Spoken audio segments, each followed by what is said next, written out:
9 years ఉన్న ఆడపిల్ల తల్లిదండ్రులకు ఈ వీడియో. మీరు మీ పిల్లలకి చాలా పెద్ద గిఫ్ట్ ఇవ్వాలి అనుకుంటున్నారా? అయితే ఇలాంటి వర్డ్స్ మీ పిల్లలకి చాలా పెద్ద గిఫ్ట్. మనకు సైకాలజీ ఏం చెప్తుందంటే 9 ఇయర్స్ అన్నది ఓన్లీ ఏజ్ కాదు, ఇది ఒక turning point. Body awareness. 9 years age అన్నది జస్ట్ ఏజ్ లాగా చూస్తాం చాలా మంది తల్లిదండ్రులం. కానీ ఈ ఏజ్ లో మనం పిల్లలకి చెప్పాల్సిన మాటలు చాలా ఉన్నాయి. ఈ ఏజ్ అన్నది పిల్లల శారీరక మార్పులు మొదలయ్యే స్టేజ్ కూడా.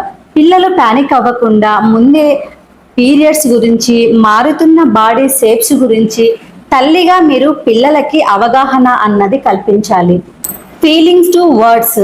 పిల్లలు ఈ 9 ఇయర్స్ ఏజ్ లో మూడిగా ఉంటారు. అప్పుడు చాలా మంది తల్లిదండ్రులు ఏమనుకుంటారు, ఈ పిల్లలకి పొగరు ఎంత పిలిచినా సరే పలకడం లేదు అని అనుకుంటారు. కానీ ఈ ఏజ్ లో మూడ్ స్వింగ్స్ అన్నవి పిల్లలకు చాలా ఉంటాయి. మీరు పిల్లలను తిట్టడం కాకుండా పిల్లలను అడగాల్సిన వే అన్నది ఒకటి ఉంది. అదేంటంటే వారి భావాలకు ఒక భాషనిచ్చి, నువ్వు ఇప్పుడు ఎలా ఫీల్ అవుతున్నావు, నీకు ఎలా అనిపిస్తుంది, అదేంటో నాకు చెప్పు, నేను నీకు చెప్తాను అని అడగాలి. పిల్లలను కమ్యూనికేట్ చేయాలి, కాంప్లికేట్ చేయకూడదు. Power of no.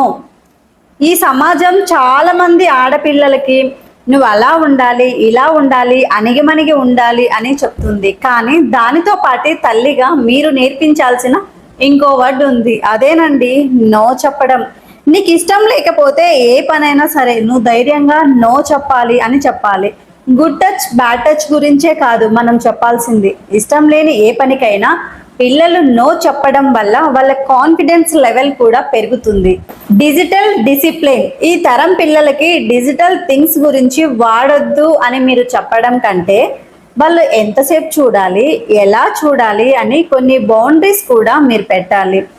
డిజిటల్ స్క్రీన్తో కాకుండా మీతో ఎక్కువ టైం పిల్లలు సరదాగా ఉండేలా మీరు చూసుకోవాలి. Mother the role model. మీరు పిల్లలకి అది చేయొద్దు, ఇది చేయొద్దు అని చెప్తే పిల్లలు వినరు. మీరు ఏది చేస్తారో పిల్లలు అదే చేస్తారు. మిమ్మల్ని చూస్తూ వాళ్ళు నేర్చుకుంటారు. కాబట్టి మిమ్మల్ని మీరు గౌరవించుకుంటే వాళ్ళను వాళ్ళు కూడా గౌరవించుకుంటారు. Be a hero to your daughter. ఈ వీడియో ఇంకొంతమంది తల్లులకు షేర్ చేయండి. ఇది పిల్లలకు యూస్ అవుతుంది కాబట్టి.